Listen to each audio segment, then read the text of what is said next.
Ce matin, demandons à l'Esprit Saint qu'il vienne ouvrir l'intelligence de notre cœur pour accueillir la parole et laisser la parole prendre vie, prendre chair en nous. C'est vraiment une joie d'accueillir ainsi chaque matin l'Esprit Saint pour que nous puissions être souples et dociles entre ses doigts divins et nous laisser transfigurer en lui, car lui seul peut nous faire entrer dans l'intelligence de la parole divine, car il est Dieu et nous ne sommes que de pauvres hommes. Alors c'est grâce à l'Esprit que nous entrons dans cette intelligence de la parole de Dieu qui ne lui revient jamais sans avoir accompli son œuvre. Alors accueillons cette parole avec beaucoup de joie et soyons aussi dans la joie d'accueillir l'Esprit Saint et de le laisser agir en nous. Ô Seigneur, envoie ton Esprit. Permets que j'accueille cet esprit, que je lui ouvre mon cœur et lui donne toute la place en moi. Ô Seigneur, envoie ton esprit. Ce matin, je vous propose de reprendre la première lecture. Elle est tirée de la deuxième lettre de saint Paul, apôtre à Timothée. Bien-aimé, souviens-toi de Jésus-Christ, ressuscité d'entre les morts, le descendant de David. Voilà mon évangile. C'est pour lui que j'endure la souffrance jusqu'à être enchaîné comme un malfaiteur. Mais on n'enchaîne pas la parole de Dieu. C'est pourquoi je supporte tout pour ceux que Dieu a choisis, afin qu'ils obtiennent eux aussi le salut qui est dans le Christ Jésus, avec la gloire éternelle. Voici une parole digne de foi. Si nous sommes morts avec lui nous vivrons. Si nous supportons l'épreuve, avec lui nous régnerons. Si nous le rejetons, lui aussi nous rejettera. Si nous manquons de foi, lui reste fidèle à sa parole, car il ne peut se rejeter lui-même. Voilà ce que tu dois rappeler en déclarant solennellement devant Dieu qu'il faut bannir les querelles de mots. Elles ne servent à rien sinon à perturber ceux qui les écoutent. Toi-même, efforce-toi de te présenter devant Dieu comme quelqu'un qui a fait ses preuves, un ouvrier qui n'a pas à rougir de ce qu'il a fait et qui trace tout droit le chemin de la parole de vérité, parole du Seigneur. Nous rendons grâce à Dieu. Eh bien, rendons grâce à Dieu pour ces mots de Paul.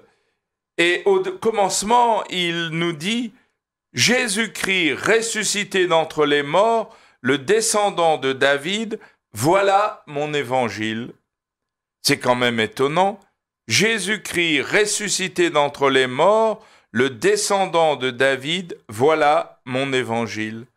Et là, on voit comment Paul avait vraiment conscience qu'il vivait dans le Christ. Et ça, c'est quelque chose d'étonnant de voir que le Christ est le cœur de la vie de Paul. Ce n'est pas telle chose ou telle de la morale, des valeurs, mais c'est la personne de Jésus. Voilà son évangile. Et Jésus ressuscité d'entre les morts. Et derrière, Paul a en vision, bien sûr, la croix de Jésus-Christ. Et ensuite, eh bien, le descendant de David, car Jésus se situe dans la réalisation du projet de Dieu, initié avec la création de l'homme et réinitié après le péché avec l'appel d'Abraham, d'Isaac et de Jacob. Et c'est pour Jésus, nous dit Paul, que j'endure la souffrance jusqu'à être enchaîné comme un malfaiteur. Paul, c'est à cause de Jésus qu'il accepte toutes ces souffrances. Et nous aussi, on doit vivre avec la certitude que toutes les souffrances que nous avons apportées, elles nous sont données dans la puissance de l'Esprit Saint, car sinon on ne pourrait pas les porter. Et Paul peut dire, on n'enchaîne pas la parole de Dieu. Voilà une parole merveilleuse. On n'enchaîne pas la parole de Dieu. Il y a une liberté de la parole de Dieu qui fait que l'apôtre Paul est parfaitement libre. Il a conscience qu'il a annoncé la parole, et cette parole, elle fera son œuvre. C'est le prophète Isaïe qui nous dit « Ma parole ne me reviendra pas sans avoir accompli son œuvre ».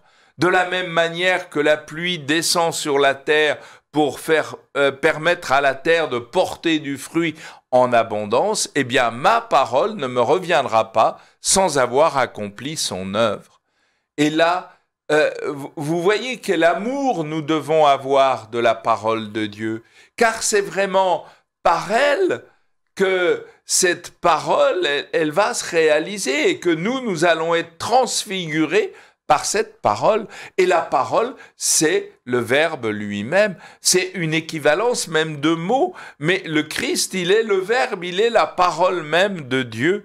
En nous donnant son Fils, eh bien le Père nous a tout dit. Il suffit de regarder Jésus et nous découvrons le Père et tout le projet d'amour qu'il a pour nous. Ça, saint Paul ne cesse de le redire tout au long de ses lettres. Je supporte tout pour ceux que Dieu a choisis. Et il les a choisis afin qu'ils obtiennent eux aussi le salut qui est dans le Christ Jésus avec la gloire éternelle.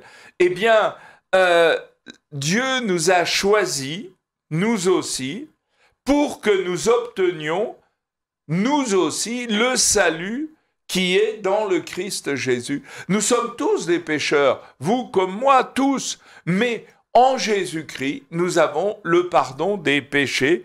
En Jésus-Christ, nous sommes sauvés avec la gloire éternelle à laquelle nous sommes appelés. Car le Fils ne cessera de dire à son Père, « Glorifie-moi, Père de la gloire que j'avais auprès de toi avant la création du monde. » Eh bien, aujourd'hui encore, le Fils a soif de nous glorifier en lui pour que nous soyons tous glorifiés au cœur même de la vie trinitaire.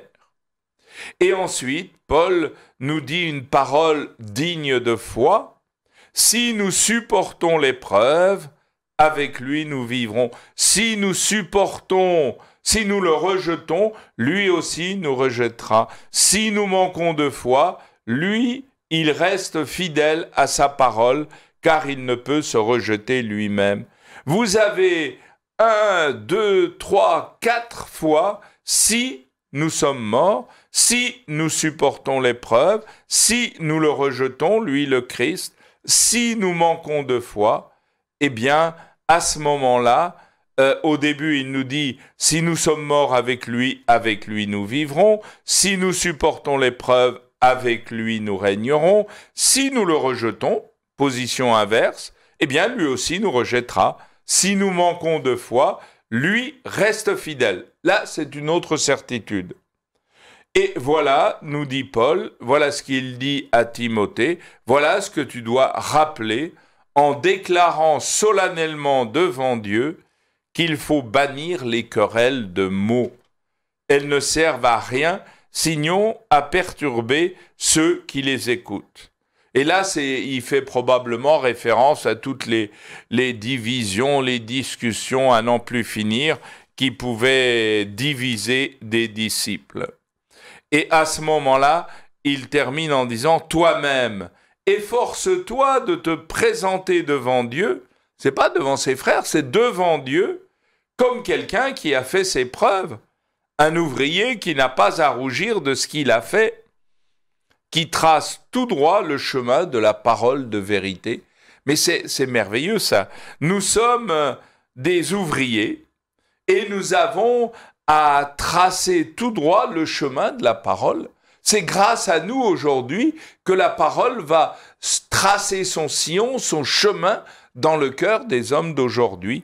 Alors, moi, je vous invite aujourd'hui à reprendre ce texte et à le ruminer pour découvrir la puissance de la parole de Dieu et la manière dont cette parole, elle nous fait vivre dans le Christ et elle nous fait nous tourner vers nos frères pour que dans leur cœur, nous puissions tracer un sillon en annonçant la parole à temps et à contre-temps. Et je souhaite que vous puissiez expérimenter ce fait de se laisser habiter par la parole pour l'annoncer à nos frères. Je vous souhaite à tous une bonne journée.